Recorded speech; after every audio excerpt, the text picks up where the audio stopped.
Welcome to CreateGrowProfit Coaching Stories. I'm Morris from CreateGrowProfit.com, and today I'm speaking to Shay, Leonia, and she's helping indie musicians from being so discouraged by the industry that they quit. Shay, thank you so much for being here. Where are you calling in from today?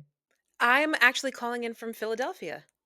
Great. How's the weather? I know you said it's pouring rain. Is it still bad?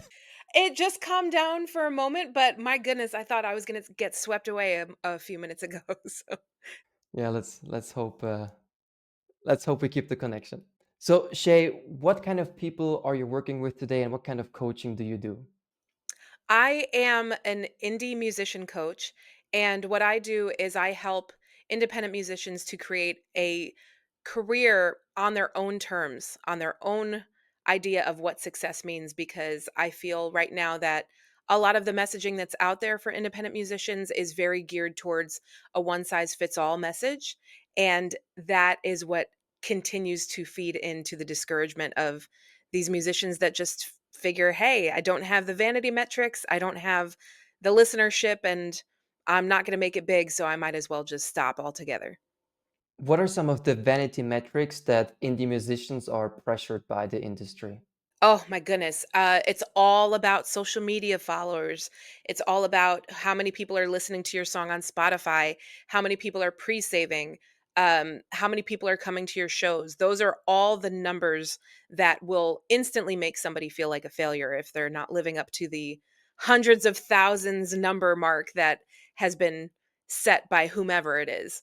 Yeah, yeah, and you're right. Like being good on social media isn't the same as being a great musician, right?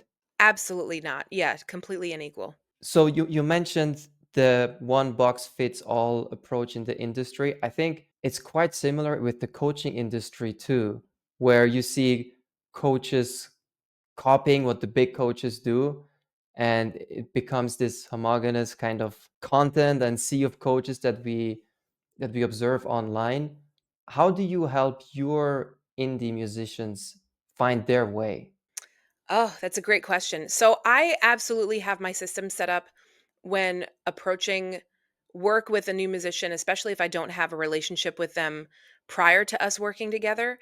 But I really do just try to find out where are the sore spots, where are the places where it's the most difficult for these musicians to be consistent. And I find a lot of the time it ends up starting with social media. It ends up being a huge, huge lift for them to continuously show up on social media, whether they don't know what their message is, what their branding is, what story are they trying to tell, what mission do they have to convey to their audience. They just find themselves desperately posting just to post, just so that their pages don't get dusty. And so once I'm able to determine that, that's when I'm able to work backwards and implement a lot of the systems that I like to do, which I consider to be 90s methods. I'm a very big millennial. I even have a show called the Millennial Musician Podcast because it's very difficult for millennial musicians to wire their brain in a way that accepts social media as being part of this marketing machine.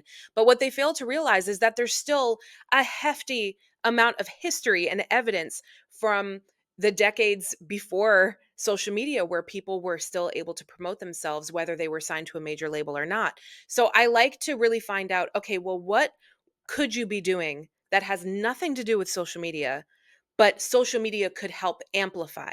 So once you're able to find out those tactics, then it becomes easier to show up on social media.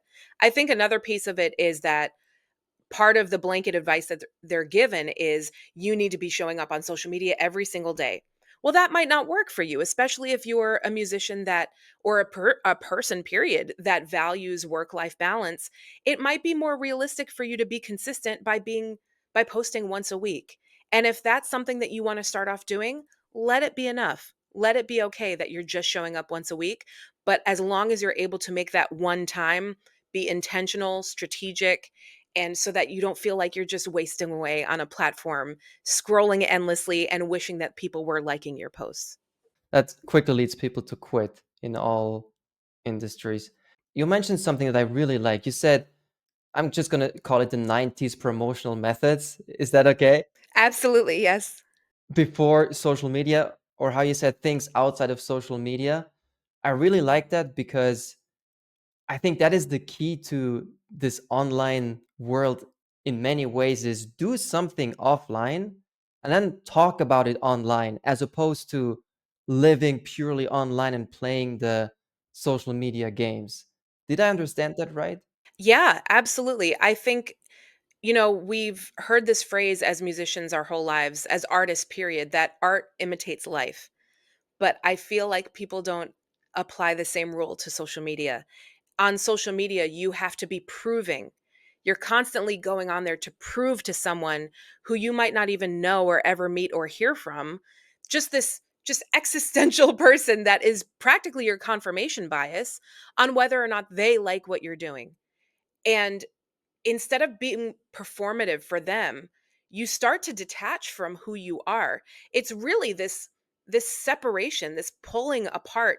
And once you have that friction between who you are and who you're portraying, that's when you start to lose yourself. That's when you start to have this resentment towards this tool, because essentially social media, all it is a relationship tool. It's supposed to be there to help make your life more convenient. I think one of my biggest wake up calls was when I started working with clients that were based in the UK who were, I want to say that they were Gen X, and they had actually lived on the streets in LA when they moved here, and they were really roughing it, and they were packing manila envelopes with their CDs and sending, or cassette tapes back then, and sending them out to major labels.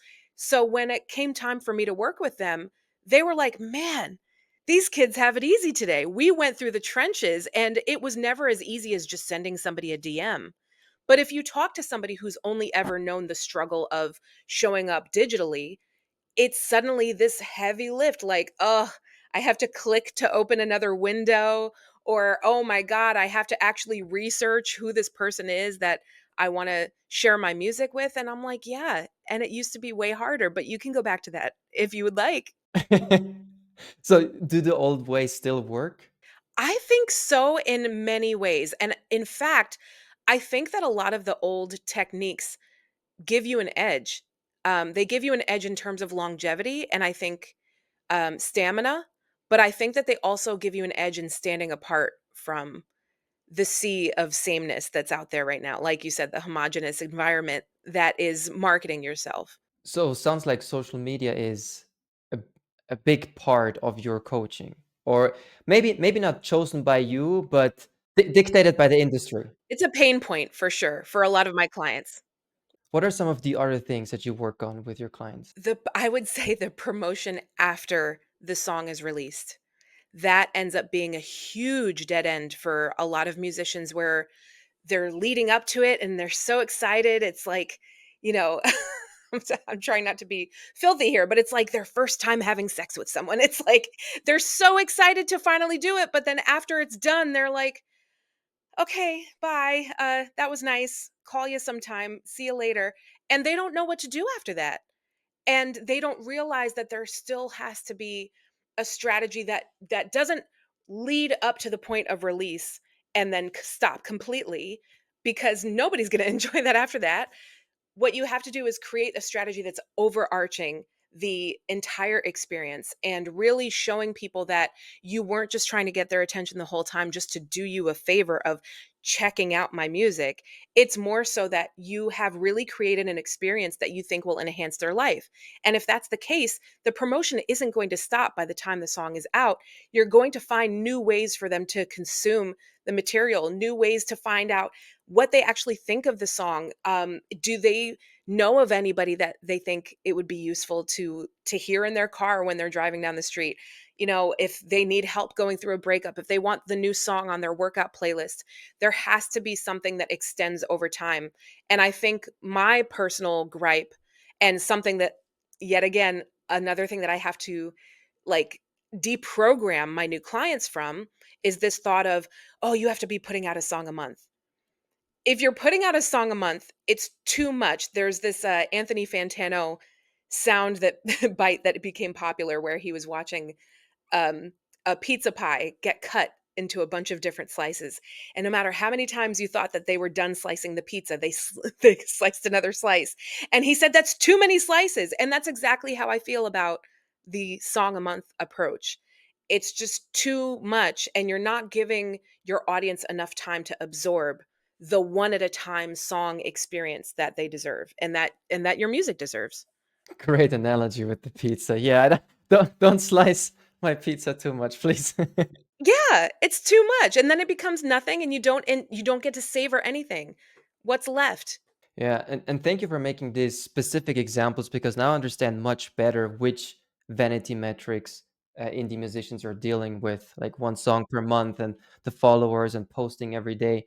And interestingly, what you said about the song, that reminds me a bit of, people who create their first online course, where, it's a lot of work creating your first online course, and then it's created and you put it out into the world, and in reality, that's when it only starts. Like that was just the first step. Now you're going to spend months, ideally years, if it's profitable, promoting that same course. Yeah, and I would love to continue with that analogy.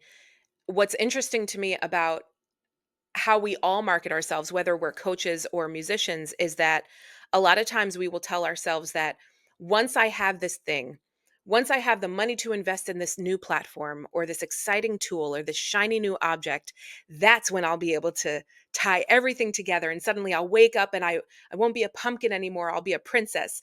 And it's so funny because there are some really superb, successful coaches out there that have started from Google Docs as their platform, quote unquote, of choice for hosting their course.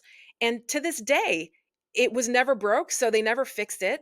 And people still pay them and invest very handsomely in working with them just to gain access to Google Docs for their course. And it's very similar with musicians. It's like, yeah, you could record in some fancy studio, but yet another obstacle that these indie musicians face is that they're being told you need to invest top dollar in a music video, in where you're recording, in what you're wearing in the music video. All of these things that don't necessarily matter when you're first starting out. So if you launch yesterday and you become some musician, you're like, I woke up today and I feel motivated to make music and be a musician finally. If nobody knows who you are, you don't need to be spending any money yet. And it's the same for coaches. Start where you're at with what you have available to you, and being scrappy in that way is just going to continue to enhance your character. It's going to save your pocket, and it's going to really give you a chance to just show what your chops are. You don't need the fancy things just to get started helping people. And it's no different between whether you're helping people with a song or whether you're helping people with knowledge. Now you gave me an idea, the scrappy marketing course. I would like that. The scrappy marketing. Yeah, it's got to be out there. Make it now. I'm sure it exists. I know, for $27 somewhere. Yeah. The interesting thing about you is you know both worlds. You are a musician. You have a very, how do you say, like you have a long history in music already from your parents. I read that on your website. And also you have thousands of followers on Instagram. So tell us or tell me a bit about your background in music and how you got started as a musician, and then we can transition to you as a coach. Sure.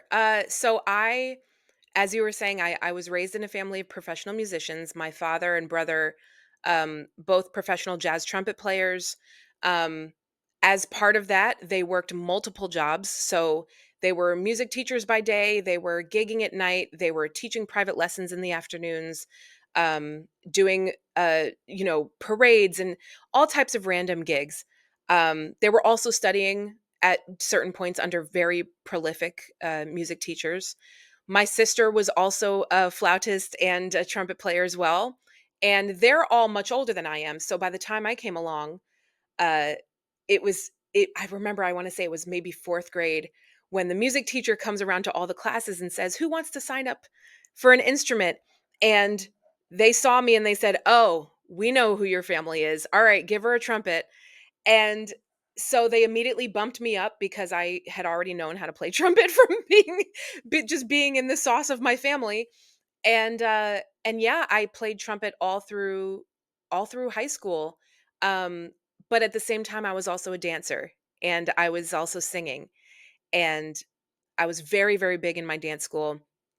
So, by the time I wanted to go to college, I it just was a no-brainer for me. I went to American Musical and Dramatic Academy in New York, and I went there on a scholarship as a dancer and a singer, and graduated as a musical theater performer. Um, but I wasn't really doing anything with it. I was facing very difficult financial circumstances in my life. So I want to say maybe 2016 is when I finally started taking it seriously, because I had only been dabbling up until that point. I took it seriously and was able to join a wedding band. And then I also, by that time, was an intern at Funkadelic Studios in Manhattan, which is now the sponsor of my podcast. Um, and yeah, and then I started teaching songwriting in the South Bronx. I feel like the timeline is so garbled. It's like all over the place. But I ended up songwriting instructing as a wedding singer. Uh, and then also in 2017 is when I launched my company. And that was the most bizarre thing ever because I definitely would have never believed that I would have had my own company helping indie musicians. That's interesting hearing your story as a musician, and then you say the most bizarre thing was launching a company. Well, you gotta so I would say that as a child, the weirdest thing for me would be to go over to my friends' houses and for everyone to gather at the dining room table for dinner. There's no music playing. I was like, this is so weird because my experience growing up was that I would walk down the stairs and my father and brother would be battling it out on trumpet over, like, a night in Tunisia, just, like, seeing who could play a lick better on the trumpet, and they would just go back and forth and back and forth, and that was my every single day experience, was just hearing music nonstop, and my mom used to joke that even though she wasn't a musician, she played the radio. So, there was never silence in the house, so being around silence, even to this day, is a little unnerving for me. Do you have Spotify running in the background right now? In my head, there's always a jukebox going off in my head. And then how did you start as a coach, or when did you start coaching? So that was at the hand of the woman that owns Funkadelic Studios. Her name is Dawn Orlando. Like I said, while I was an intern there, I ended up launching their very first social media management team, and through that, we were able to increase her revenue. We were able to get better retention on her clients, and at that time, because this was before pandemic, there were several competitors in the area, of other rehearsal studios that people could go to, but they time and again would show up to the studio, book a rehearsal room, and say, "Yeah, we saw that post that you made, and that was so cool that you shouted us out." Um, and she was the one because she's got this wonderful business mindset, and she said, "You know, Shay, you really need to be doing this professionally." And the opportunity presented itself later that year and somebody said, "Hey, I need help with not just social media management, but I need help with booking and branding and all of these things, and I have this music and I just don't know what to do with it." And so my very first pitch was, "Well, I don't know how to do this professionally, but I could do for you what I do for myself if you want to pay me to do that." So that was how I got my first client. And funny story, they ended up being a nightmare and I almost faced litigation with them. Not my fault. But like it was such a great way to get thrown in the trenches and to learn very quickly and very urgently what to do and what not to do. But it led me to my next client who led me then to my next client and my next client and helped me get better and better. But for the longest time, I didn't know that what I was doing was called coaching. I had no idea what it was called. I didn't actually enter the coaching field and learn what it all offers until 2020 in the pandemic. That was my first foray into this thing called coaching. And in that period before, what did you call the thing that you did? I didn't have a name for it. I even surveyed my clients and I said, "What do you tell people when you're telling them that you're working with me? What do you tell them that I do?" Some of them said assistant. Ugh. Uh, Other ones said, I just tell them that you help me with social media. I tell them that you're my manager, like all of these different terms that they came up with, and none of them really felt right to me. That's interesting because I think outside of the coaching space, most people don't know what coaching is. They just know it from sports. Of course, in sports, there's a coach, but it's usually coaches who understand coaching, and people outside of that bubble don't really have a word for it yet, so I'm not surprised. I couldn't have identified it back then if I had tried, which I did.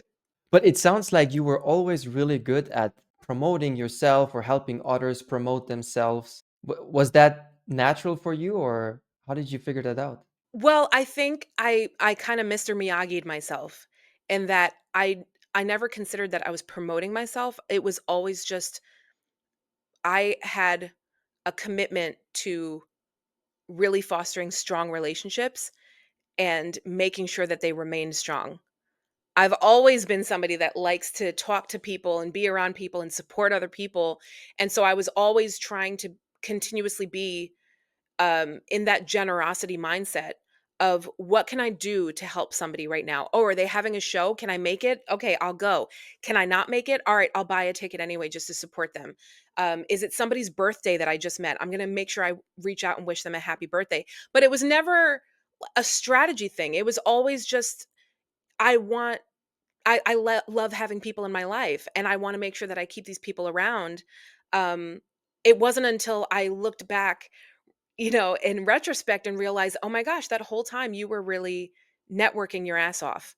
And that's what paid off, and that's why I might not necessarily put out music as frequently as I would like to, but damn, when I put it out, people show up because I've always been there for them. So I think that that's the part that is the long game that kinda people get impatient with when I tell them, "Well, unfortunately, that's what it is, but it's a fortunate thing. It shouldn't be unfortunately or warrant any type of impatience to get to know people because essentially you're making music for these people, for their lives, and you want to be connected to them and know what is going to affect them because that's only going to enhance your marketing.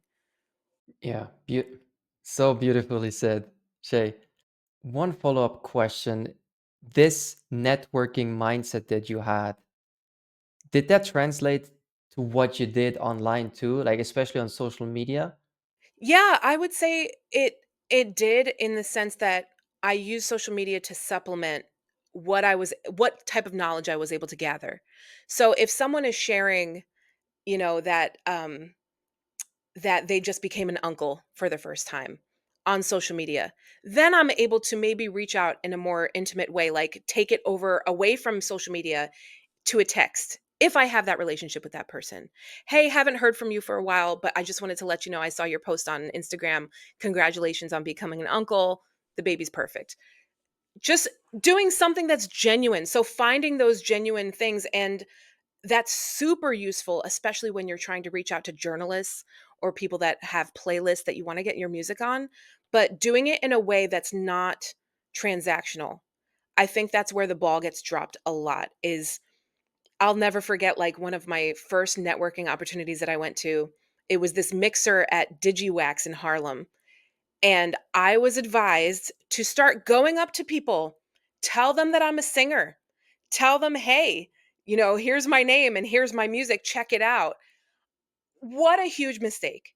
What a wonderful way to crash and burn at a networking event, because I will tell you, I went up to people who to this day, I remind them of this because now we're friends. I went up to these people and I just, "Hi, my name is Shay Leonia, and I have a MySpace music page, and check it out." And where do you go from there? There's nowhere to pick up the conversation from then. So I just made sure that when I was going up to people, it was to learn about them, not to present myself. I don't need to be a walking billboard. And I think the other piece of advice that I wish I could have gone back and told myself was stop treating this like it's going to be your only time ever seeing this person because you would think, like, especially if it's a celebrity, somebody with some notoriety, let's say a coach is going to meet Tony Robbins. Oh my gosh, I'm gonna be in the room with Tony Robbins, I cannot believe it. You go up to him and then you plead for your life That's not the energy that's going to attract somebody like Tony Robbins into your universe. What's going to attract someone like Tony Robbins is if you're able to continuously see him over time. If you're able to follow up in a way that's thoughtful afterwards with the people that surround him, not even necessarily him, but his assistant, his booking, whoever it is, to try to make yourself known in his orbit and to be of service. Hey, if you have any any market research opportunities coming up, I'd love to be of service. If you need anybody working your booth or promoting you in this upcoming city that you're going to be in, I'd love to help. Things like that are what make you stand out. And then people start to ask, who is this person, Shay? That's I keep hearing about her. My assistant's talking about her, the doorman's talking about her, my mailman is talking about her. That's how you start to make an impression. How do you deal with, or how do you reply to the fear that people have that they would get taken advantage of in the process? Oh, there are tons. There's a new opportunity of taking advantage of someone every single day. And I would think the best advice that I can give someone with that is it's twofold. I would say making sure that you're not remaining silent. It should not be embarrassing or shameful to tell people, hey, I just got this weird email. Seems like too good to be true, but I'm not sure. Can you put your eyes on it? Don't feel ashamed about asking for somebody else's eyes because you're still training yourself on how to identify these exploitative practices. But the other thing I would say is to not be impulsive. Don't, again, jumping on this as if it's your only opportunity that you're ever going to get is going to land you oh in such deep water. You need to really give yourself time to process the decision, to give yourself time to check in with your gut because your gut's never going to lie to you, and to check in with your network about whether or not it's valid. Yeah, that is great advice. Because, right, like when we put ourselves out there and we're offering to help and support people, I mean, I would love to say it's not like that, but sometimes people take advantage of that. The way I decided to deal with it is that you can't avoid it. Right? Like if you start supporting people genuinely, you will get taken advantage of once in a while, but you'll also reach other opportunities that you would have never reached if you didn't do anything at all just because you didn't want to get taken advantage of. Does that make sense? Absolutely. Yeah, and that's such a great point that you bring up is because yeah, while you are out here being generous, and I want to make a clear delineation, you're being generous within the scope of what you're capable of. You're not going to overextend yourself beyond your means. Don't go thinking like, "Oh, I need to go pick up this person's laundry just to make a good impression." It's not like that. It's really just about like asking yourself genuinely, "What can I do that I would be comfortable with doing and what is within my means?" But yes, you will find a point where suddenly it starts being very advantageous for the person that you're being generous for. And I would say to hearken back to dating advice when it comes to that, because if you're continuously showing up for this person and there's zero payoff, start to pull back. Start to ask yourself, okay, maybe this is when I go into phase 3 where I kind of lighten the pressure. I realize that nothing's really coming to fruition just yet. So I'm going to give them some breathing room and try to come up with some other ways that I can be supportive. Maybe I can just keep liking posts on their on their social media feeds, things like that, and then re-enter with a fresh mindset on, okay, am I still in alignment with this person? Do I still have the same objective? Are we still you know in unison? But I think there is a very fine line. I would say one of the most damaging things that I learned from was, this is back in the MySpace days. I was following a very prolific songwriter on MySpace, and that was back when blogs were very popular on MySpace. And I read this blog that he had written about be willing to go anywhere at any time, and I had that as my mantra. But mind you, I was a young girl and I was by myself, and this very famous rapper contacted me over MySpace and said, "Hey, I like your music. Do you want to come over and hear my album?" It was 12:30 at night. And I just said to myself, well, if I really want this, if I really want to have a music career, I need to be willing to go anywhere at any time. And I drove out and met this rapper and went to his home, and I was assaulted. And this was someone who promised me, listen to my album, then I'll get you set up to start recording. He was signed to a major label. He promised me the moon and the stars. And all because I didn't trust my gut or ask myself, what am I safest doing? What am I capable of doing within my means? I was taken advantage of in a very brutal way. So I think those types of experiences where you put yourself in jeopardy because you want something so badly and you want to believe so much in the goodwill of people and the kindness and generosity of people, I think those are the people that really need to surround themselves with mentors and people that they are opening up to. Because at the time, logically, if one of my friends had told me that they were thinking of meeting some man that they've never met before in the middle of the night, I would of course have said, definitely not. Don't do that. That's craziness. But because I was so ashamed of thinking, well, what if they think I just don't want my career badly enough? Or what if they do think that I'm stupid for thinking that this is a good idea? I stayed quiet about it. And being quiet about those types of things are what land you in danger and make you start mistrusting yourself. Shay, I'm really sorry for that experience, and at the same time, want to thank you for the courage to share it with others to learn from it. Thank you. I like how you said, ask yourself if our objectives still align. I think that is such a good distinction to make, right? Yeah, we want to be out there networking and lead with the giving hand, but always asking ourselves, do our objectives align? Are we on the same path? Yeah. That is, yeah, that's the first time I hear about that. Yeah, it's something that I wish that I listened to more often because we're so instinctually as human beings willing to chase after someone that we feel pulling away.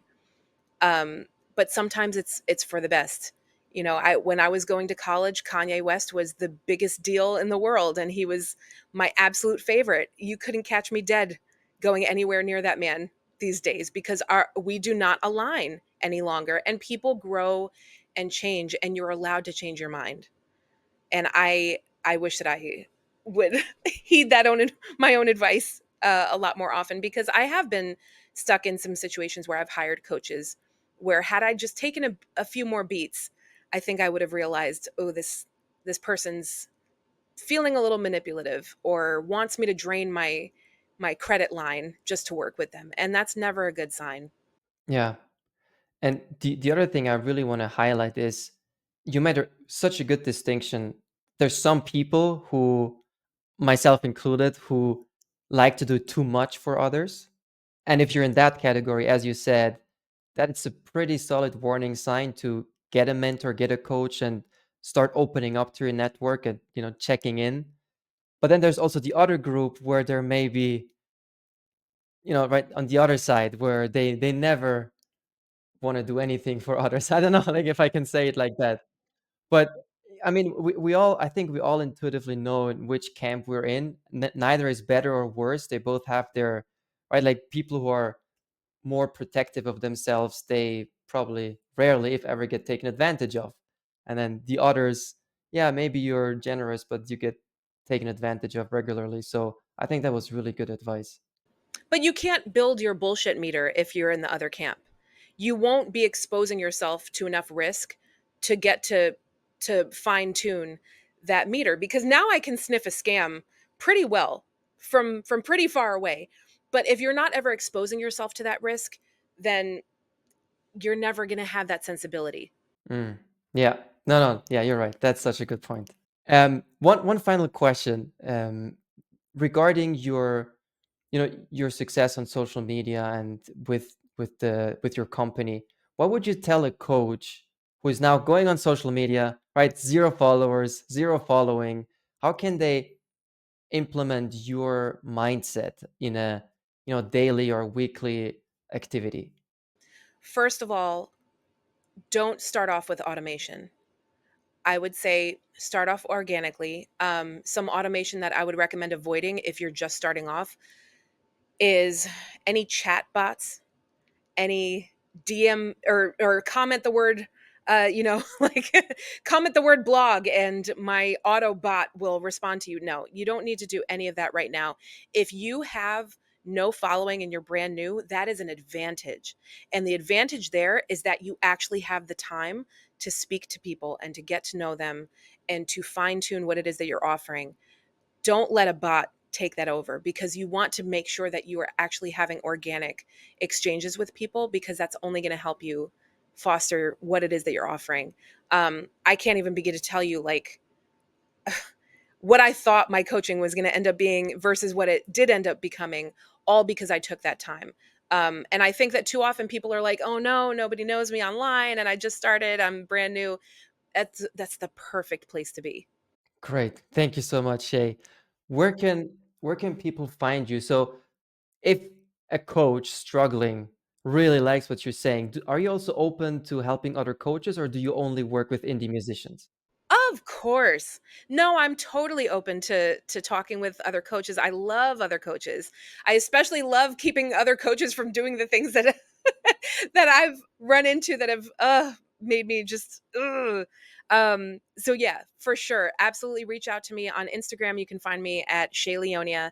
And if you happen to be a musician listening to the show, I would love for you to listen to to, what's my show name, to the Millennial Musician Podcast, a tongue twister in itself.